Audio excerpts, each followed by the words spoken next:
Assalamualaikum and hi, we are from Group 7. We'll be presenting about the internationalization strategy of Dutch lady in Uganda.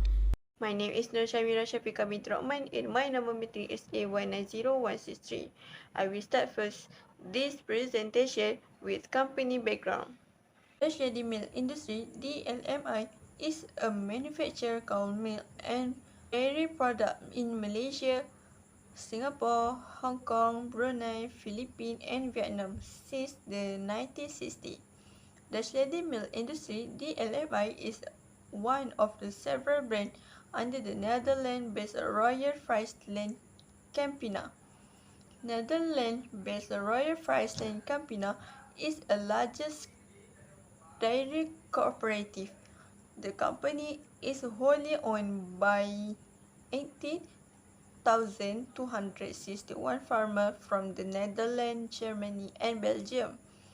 Dutch Lady Company is a multinational company with a global presence and strong local advantage, constantly evolving to strengthen its position as a leading dairy company in Malaysia.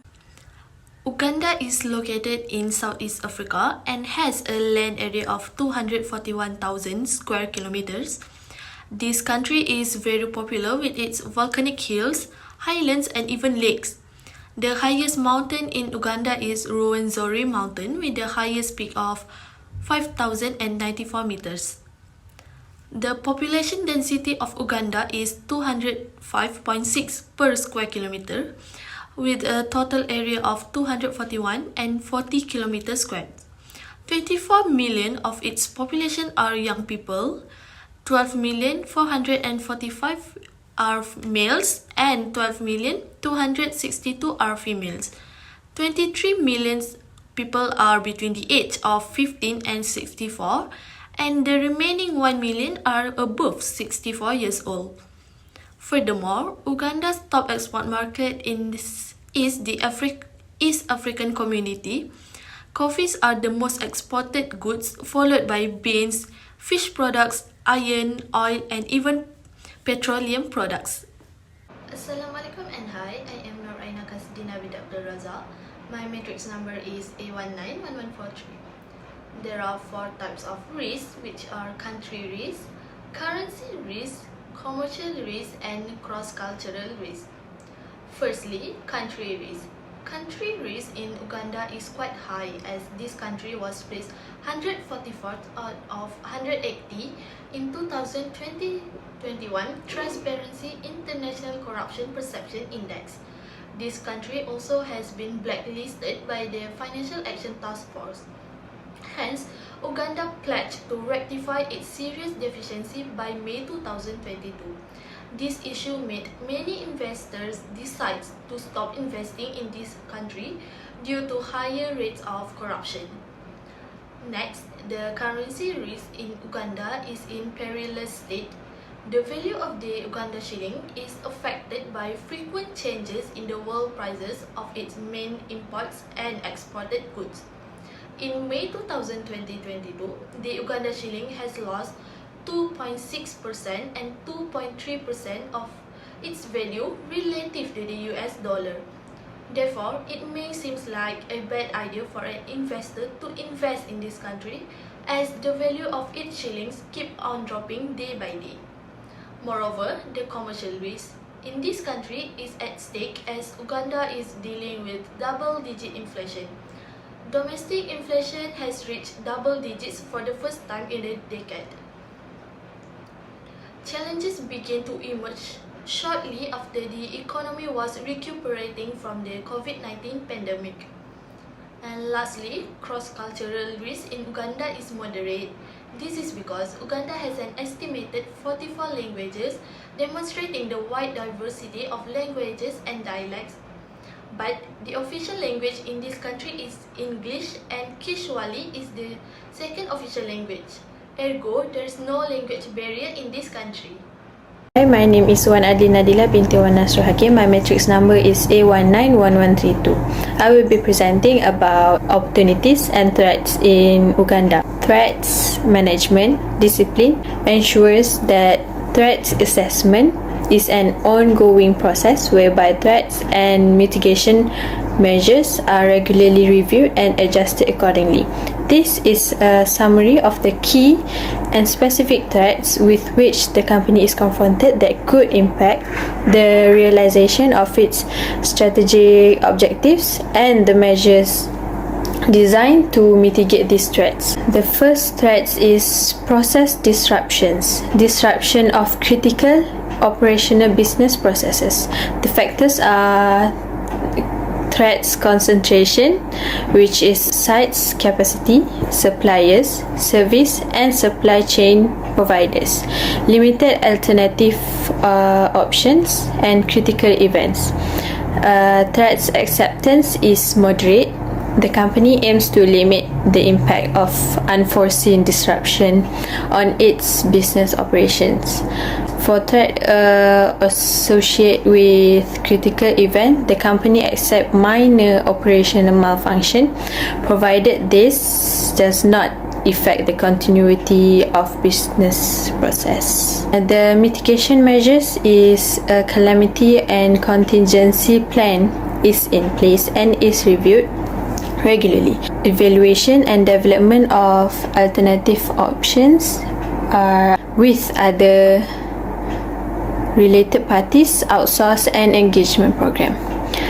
The second threat is agility of the company and innovation, which is responsiveness and decisiveness to anticipate changes in market condition and demand, ability to renew the product range and to successfully respond to changing consumer preference. The factors are inadequate response to changes in consumer or customer demands and their preference, increasing local competition, greater demand for specific products that require diversification, increasing interest in health and nutrition, time to market, and digital marketing. Threats acceptance is moderate.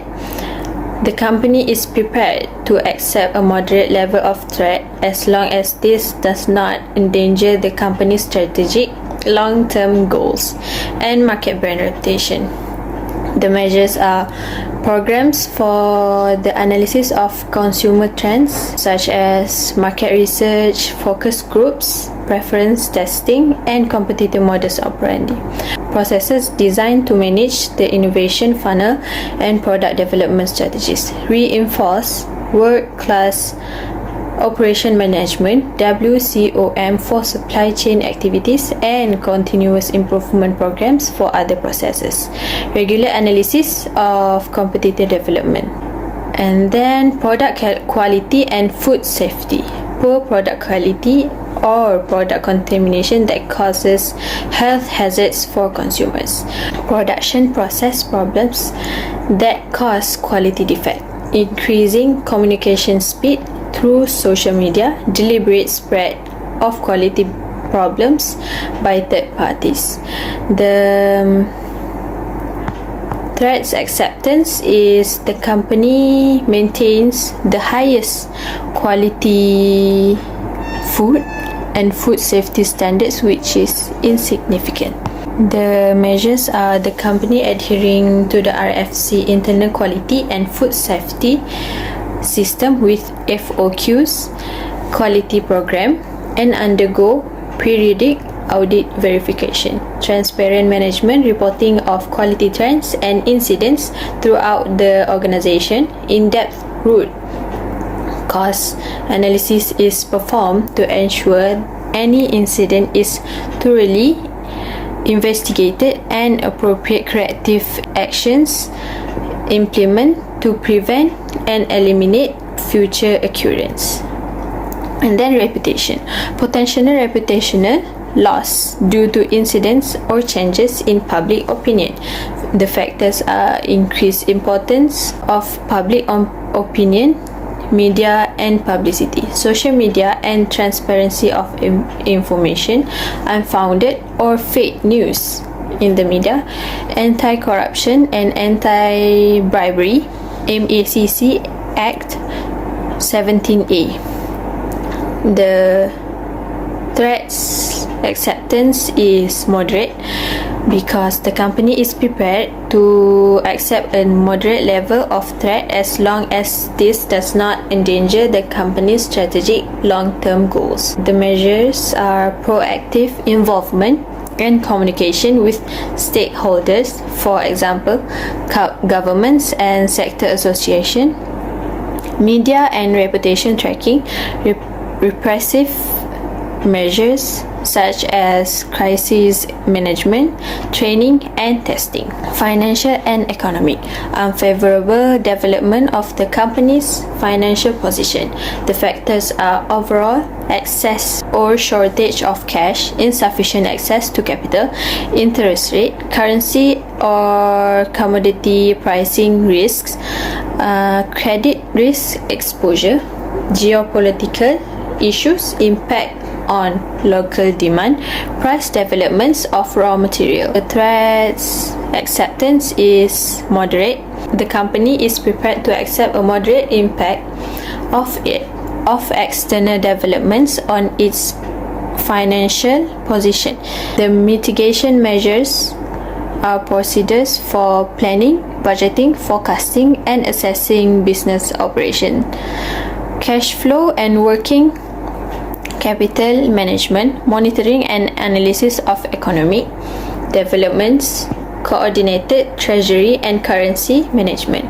And then environment, climax and pollution issue due to operation. The factors are compliance with environmental law and regulation and environmental pollution. Threats acceptance is moderate. The company maintains compliance with the laws and regulation. The mitigate measures are compliant, waste and effluent management. Special task force in place to manage and monitor potential threats. The last threats is obviously COVID-19 pandemic, economic slowdown post-COVID. The factor is weaker consumer spending, impact on local demand, leading to lower order, trade receivable collection threat. The threat acceptance is moderate. The company deploys action to address post-COVID-19 slowdown in economy that impacted business and profitability. The mitigation measures is stabilized core business profitability, strengthen e-commerce strategy to meet consumer needs, regular collection meeting, and closely follow up on debt collection. Dutch lady milk industry Berhad has decided to enter Uganda market through foreign direct investment. Foreign direct investment or FDI is a crucial component of global economic integration as it fosters strong, long-lasting ties between countries' economies and fosters international trade. Entering Uganda market through foreign direct investment is a great idea as this country offers lots of benefits. Firstly, this country has a high rate of young population with nearly 78% of its population are under the age of 30. Most of them are also unemployed but actively seeking for a job. Next, the implementation of the African Continental Free Trade Agreement. This agreement has established the world's largest free trade zone in terms of the number of nations involved. It also has the potential to raise 30 million people out of severe poverty. Uganda also has a sizable market for foreign direct investment.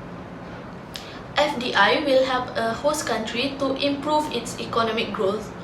On one hand, developing country which is Uganda will encourage FDI as a way to finance the development of new infrastructure and the creation of jobs for their native workforce. So, it will lower the unemployment rates in that particular country. Next, the host country frequently receives employee training while running the new enterprises, which aids in the development of human capital in the host country, which is Uganda. Human capital refers to the skill and knowledge of a worker. So, this method helps to improve the education and human capital of Uganda through the skill that employee has acquired via training and experience. Thirdly, the advantages of foreign investment to the Uganda's economy and its labor force is technological transfer. Emerging technology is spread by spillover of domestic labor from overseas businesses to local sector. Employees locally will acquire knowledge and the abilities required to compete on the global labor market. Last but not least, foreign direct investment helps in stabilizing the exchange rates in a country. It can be shown when the economy is competent in sustaining a steady flow of FDI, it simply translates into a flow of continuous foreign exchange in the country. This influx will contribute to the expansion of the foreign exchange reserve, which will eventually stabilize the exchange rate in Uganda that the central bank has managed. That's all from me. I will pass the presentation to the next presenter. Conclusion. It is a great idea for Dutch Lady Milk Industries Berhad, or DLMI, to enter Uganda's market. This is because this country offers several opportunities and advantages for internationalization location.